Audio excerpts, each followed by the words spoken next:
Hello guys, welcome to my YouTube channel Kiran Singh dot Kripa 09। आज मैं आपके सामने UP triple S C assistant accountant और ऑडिटर की जो वैकेंसी आई है उसके सिलेबस के अकॉर्डिंग जो टॉपिक हमारा है बीआरएस, उससे रिलेटेड मैंने अपने नोट्स लाए हैं और इससे रिलेटेड कुछ क्वेश्चंस भी हैं मेरे पास जो डायरेक्ट एग्ज़ाम्स में पूछे जाते हैं। तो मैंने यहाँ पे लिखा हुआ है, तो आप इसको देख लीजिए। तो ये हमारा टॉपिक हो गया बीआरएस। बीआरएस का फुल फॉर्म आप सभी जानते हैं, बैंक रिकॉन्सिलिएशन स्टेटमेंट। इसमें दो पार्ट होता है, एक होता है कैश बुक, दूसरा होता है हमारा पासबुक। तो कैश बुक का जो टेक्निक है वो है एक तरफ प्लस और एक तरफ माइनस, एक तरफ घटता है एक तरफ बढ़ता है। पासबुक का भी है, आता है और जाता है। तो जब हमारा कैश बुक में डेबिट बैलेंस दिखाएगा तो वो प्लस है, और क्रेडिट बैलेंस दिखाएगा तो माइनस हो जाएगा। ये हमारा शॉर्ट ट्रिक है, एक ट्रिक ही समझ लीजिए। इसी के अकॉर्डिंग हम जो न्यूमेरिकल क्वेश्चन सॉल्व करते हैं, इसी को माइंड में रख के हम उसको सॉल्व कर सकते हैं ईजिली और कम टाइम में कर सकते हैं। और ये इसमें देखिए, फिर पासबुक का जो टेक्निक है वो डेबिट होने का मतलब है कि वो घट गया, और क्रेडिट होने का मतलब है कि वो ऐड हो गया, पासबुक में वो ऐड हो गया। अब देखिए यहाँ पे बीआरएस का एक छोटा सा डेफिनेशन है। तो ये छोटा सा डेफिनेशन है मेरे पास। BRS is prepared on a periodical basis for checking that bank related transactions are recorded properly in the cash book bank column and also by the bank in their books। मतलब दोनों में सही तरीके से उनकी जो ट्रांजेक्शन्स है वो एंट्री हुई है कि नहीं हुई है, ये हमारा बीआरएस देख लेता है। और क्या कर सकता है, BRS helps to detect errors in recording transactions and determining the exact bank balance as on specific date. और जो पर्टिकुलर डेट पे ट्रांजेक्शन्स है उसको भी वो देख लेता है, ठीक है, बता देता है। अब देखिए गाइस, ये बहुत इंपॉर्टेंट टॉपिक है। इसमें से ये डायरेक्ट पूछता है हमारा कि बेसिक डिफरेंसेस ऑफ बीआरएस क्या है। तो मेन बेसिक डिफरेंसेस जो है वो तीन है। ये डायरेक्ट क्वेश्चन है गाइस, ये पूरा मतलब पूछा हुआ सवाल है ये। तो इसको आप ध्यान से देखना। फर्स्ट है टाइमिंग, सेकंड है ट्रांजैक्शंस, और थर्ड है एरर्स। इसी को मैंने यहाँ पे थोड़ा सा एक्सपेंड करके लिखा है। Difference due to timing, difference due to the recording of transactions by the bank, and third है डिफरेंस ड्यू टू एरर्स या फिर। तो ये सबसे मेन टॉपिक था, मतलब बीआरएस का ये डायरेक्ट पूछा हुआ सवाल था। ये सेम टू सेम ऑप्शंस थे, तो आपको यही टिक करके आना है क्योंकि यही इसके तीन मेन बेसिक डिफरेंसेस होते हैं बीआरएस के। और ये इसी तीन बेसिस पे ही वो बीआरएस हमारा कंप्लीट होता है। नेक्स्ट है, एक छोटा सा नोट है यहाँ पे। हमसे सवाल में पूछता है कि फेवरेबल बैलेंस और अनफेवरेबल बैलेंस क्या होता है। वो क्वेश्चंस में देते हैं, न्यूमेरिकल क्वेश्चंस में वो देते हैं, ऐसे डायरेक्ट देते हैं कि इससे रिलेटेड देखिए यहाँ पे क्वेश्चंस भी है। मैं आपको इधर समझा दूंगी कैसे करना है इसको। इसको आप समझ लीजिए क्या है।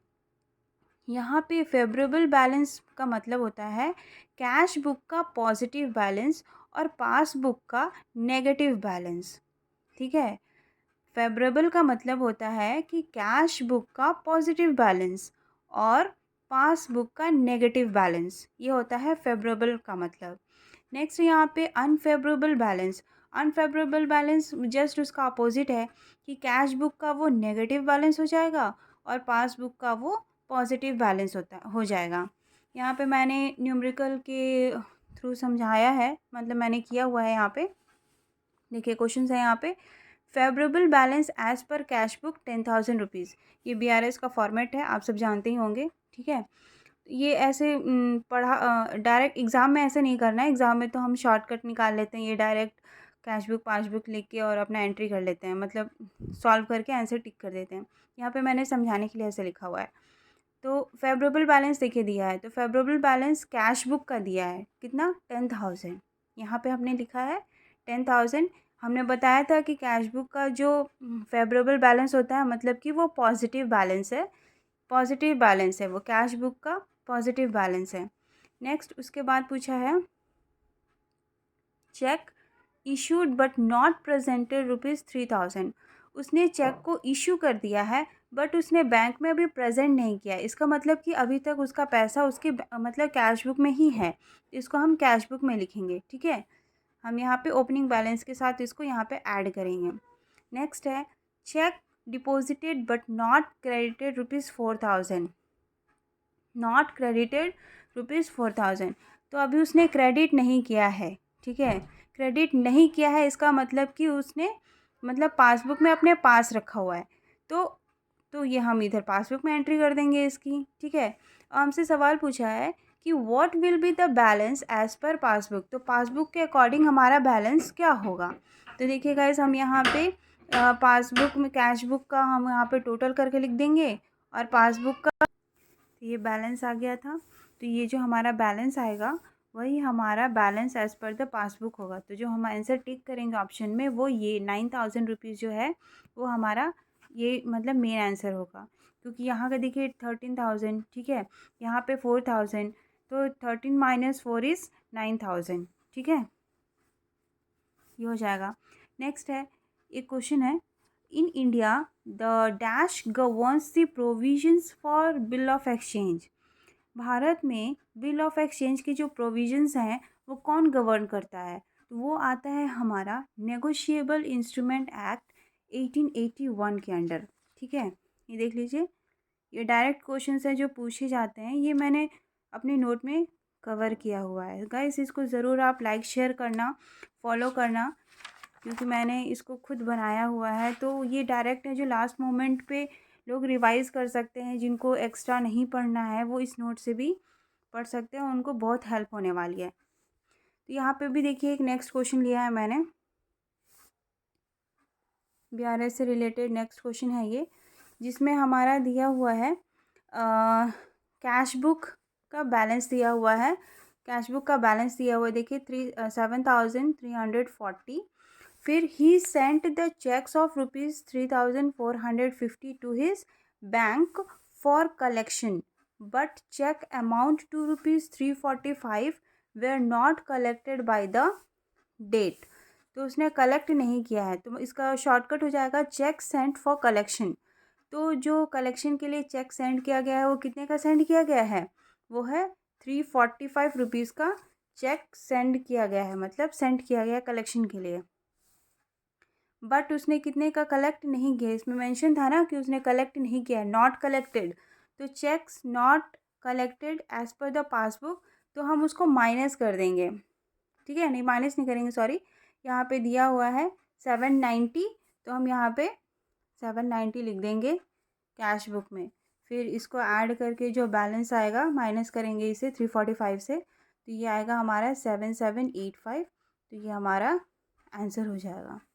इसी तरह ये क्वेश्चन है, इस बार बैंक बैलेंस दिया है हमारा पासबुक के अकॉर्डिंग 10,000 रुपीज़। तो यहाँ पे मैंने डायरेक्ट कर लिया है, कुछ नोट नहीं लिखा है। तो पासबुक में हमने लिख दिया है 10,000, ये हमारा कैश बुक है, ये पासबुक है, तो पासबुक में हमारा 10,000। फिर नेक्स्ट इसमें क्या पूछा था, dividend of ₹2,000 was collected by the bank but was entered in the cash book as ₹200। तो 200 एंट्री किया उसने, तो हमारा 200 का घाटा हो गया, तो बचा कितना, 1,800, है ना, 1,800। तो 1,800 की एंट्री हमने यहाँ पे कर दी, कैश बुक में कोई एंट्री नहीं हुई। तो उसने पूछा कि बैलेंस कितना होगा, तो जो हम माइनस करते हैं, यहाँ पे ज़ीरो था ना, तो जो माइनस करेंगे वो हमारा क्या आ जाएगा, 8,200। इसको आप अच्छे से एक स्क्रीनशॉट लेके भी आप कर सकते हैं, खुद से सॉल्व करने की कोशिश कीजिएगा, क्योंकि जब तक आप खुद से नहीं करेंगे न्यूमेरिकल्स सॉल्व नहीं होते किसी के बताने से।